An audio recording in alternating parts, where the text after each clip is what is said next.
This is a highly textured abstract art piece.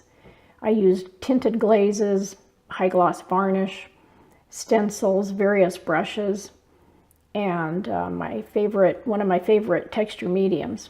And you can see the beautiful texture that I obtained. I used for the stencil a piece that is actually supposed to go into a cabinet door. So you can mix and match varnishes, tinted glazes, brushes, palette knives, various texture mediums, and create all kinds of beautiful art. So stay tuned to see how I created this piece. While I'm waiting for the texture on another painting to dry, I decided to start a new painting. I'm dedicating today's piece to mathematics because I love math, especially geometry. This is just a simple pattern that has kind of a special meaning to me. I also want to add texture to it. I'd like to use some interesting colors and shapes and textures, and I can do that with paints and with the texture mediums. I purchased this a while back. I think it was at Lowe's. It's actually supposed to be a decorative piece to go inside a cabinet door. I believe that's what it was for. But as soon as I saw it, I liked this geometric type pattern to it. And I knew I would do something with it at some point. And since this is a kind of a geometric design, I think it's perfect for today's project. This is perfect for my 8x8. And they had this in many different patterns. I might have to go over there and look around some more. So like I say in a lot of my videos, hardware stores are a great place to get art supplies. So I'm going to go ahead and lay down my texture. I'm not going to show that part because I show it in my other videos. I won't go into detail on it anyway. I will tell you I'm using Permanent Patch 102. And if you go to the video that I show on the little iCard, which is the small I in the upper right hand part of the screen, if you click that, that takes you to the video that goes into much more detail on how I use my gloss varnish and my various texture mediums. But wait until you've seen the video and then you can go back to that part.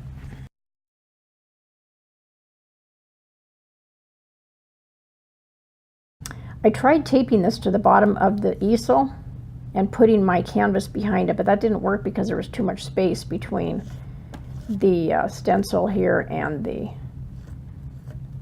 canvas. So I'm going to have to just hold it up like this. And then I'm going to lay it flat and finish it.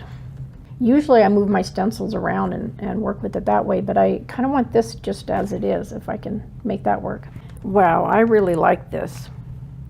It was kind of a bear to work on, but I think that came out really interesting. Now I'm going to have to let that dry at least 24 hours.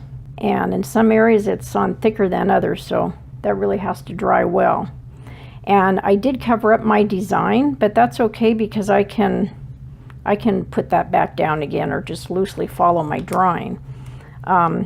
If you use my pattern, you don't have to put a texture down this heavily, or you can also just put the texture down in between the lines.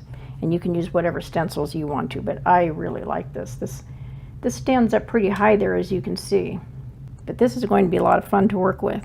Another thing that I should mention is this did come with a warning sticker on it that the edges can be sharp. So you wouldn't want to be rubbing your fingers anywhere around here. It's meant to go inside of a door, as I mentioned, and the cupboard door would have a lip over it all the way around, so there wouldn't be any sharp edges. I really should come along and tape off these edges. Okay, I decided that I really did like my pattern, so I didn't want to change anything there. So what I'm doing is I'm going to kind of lay this down about where I had it, and then just ever so gently, using something like maybe a pen here, I can make an impression into my texture here without destroying it, because I want these to show up later, but I just wanted to be able to make a mark here. That will do it.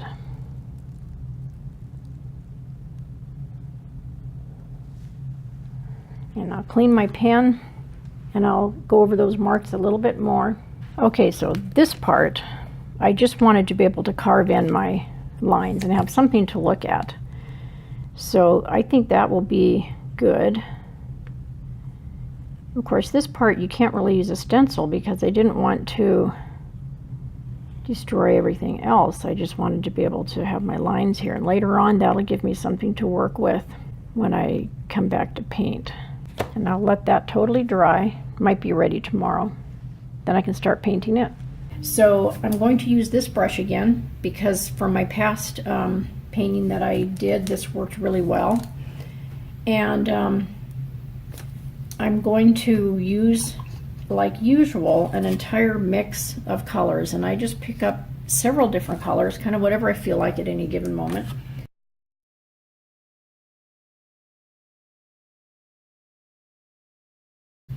And it's not real important what colors, just use whatever colors you like. I have other colors that are already out on my plate from a previous project, and I keep these in a Ziploc bag so they last at least a few days so I can use them again in other projects. And there's a little aqua on there, so I'll just kind of see what hits me as I go along. So I just am going to start laying down a bit of color. This is the ultramarine blue and the white. And there's a little bit of yellow on the plate, and that's fine too. I can just toss that in. Now this is going to take a bit of paint because this really has a lot of texture to it. So I have to get the brush down in there really good.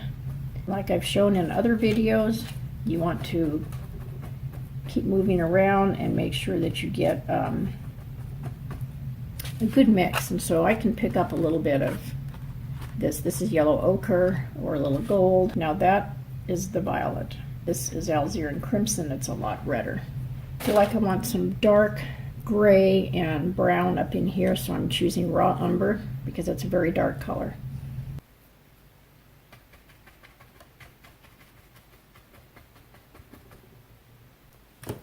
Now as you're doing this, if you kind of lose track of what the design is, if you're following my design, you can just look at your printed copy. Okay, so now I'm going to let that dry, and then I'll come back and kind of see what else it needs, probably another layer.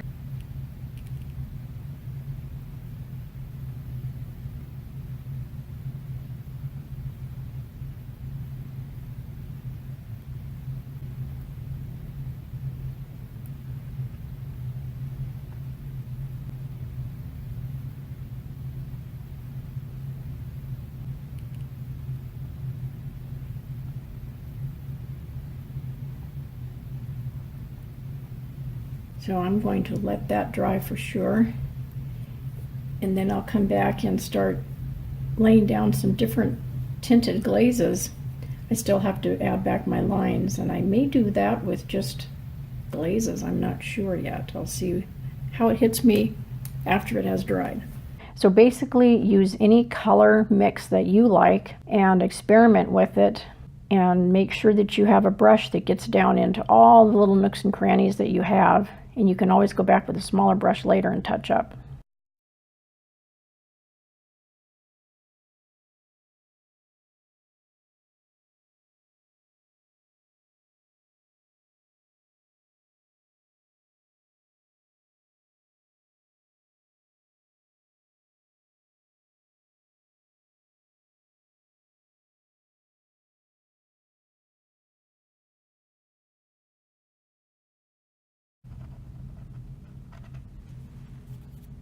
This is a close-up of the piece.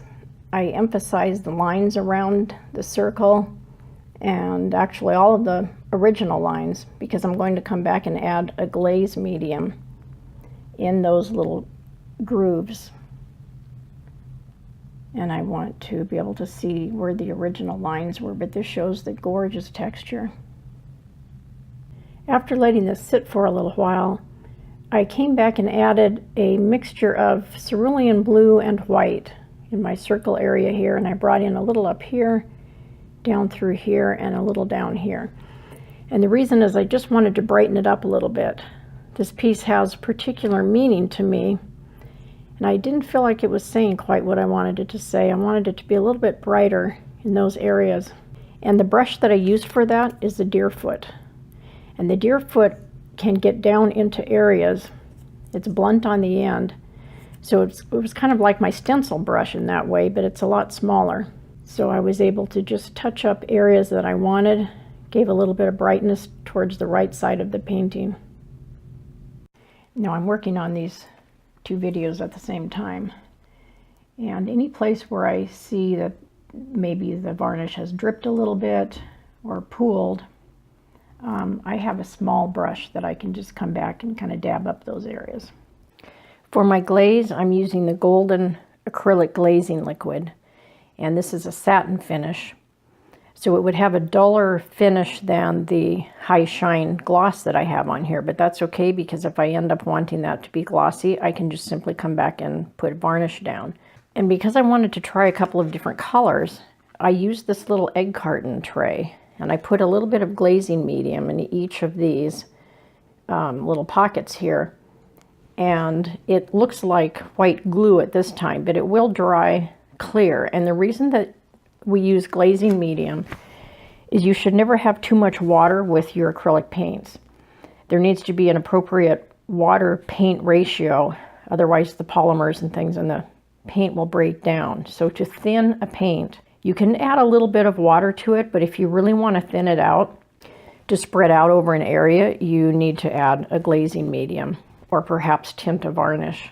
Now I could lay this glazing medium down over the entire surface in any color I wanted, even a dark color, and if I thinned it out a lot with glazing medium, it would be fairly transparent, and I could even come back and dab up some areas, and I may do that in a future painting.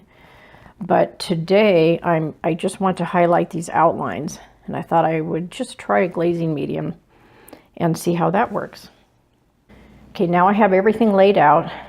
I have my glaze in 3 different compartments here. I have a small brush that I could use for getting the glaze down in there, or I also have my 60 ml syringe. You could use a turkey baster or something. I can draw the liquid up into that. I have 3 different paints, my violet, white, and I'm going to try yellow. Now I know it only takes a tiny dot of paint, so I could even put, I think to be safe, I'll put my paint in a separate little compartment. I kind of just want to add something that looks like it's drizzling along, and I have to have it flat because if I were to put it up on my easel, it would drip, and that can be a nice effect, but it's just not what I'm going for right now. So I can take just a little bit of yellow. It's still kind of thick, so I don't think that I'll use the syringe. I probably need to water it down, so I think I'll just use my brush. I have used the syringe before. Now what I was thinking of is having the deeper violet be on this side and up this way a bit, and then it'll start coming into the little bit brighter yellow on this side. It's not opaque. You can see through it because it's just a glaze. And these glazes are really nice if you want to do something like water. If you're doing an ocean scene and the sand is wet, you can put the glaze with no paint in it at all, just the glaze over the surface, and it will look like the sand is wet. So now I'm cleaning my brush. I'm taking a bit of white because I don't want it to just be pure glaze. I want to add some white to it coming down this way. And then purple, and the purple goes a long way, as you can see here, so didn't need much. And that glaze goes back in this way.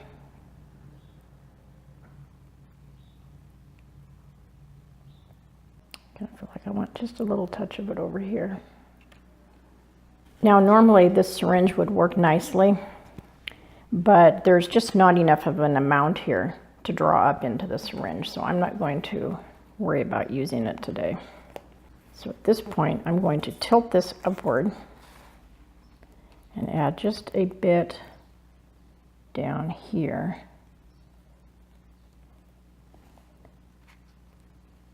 So I'm trying this today to see how I like it compared to using varnish.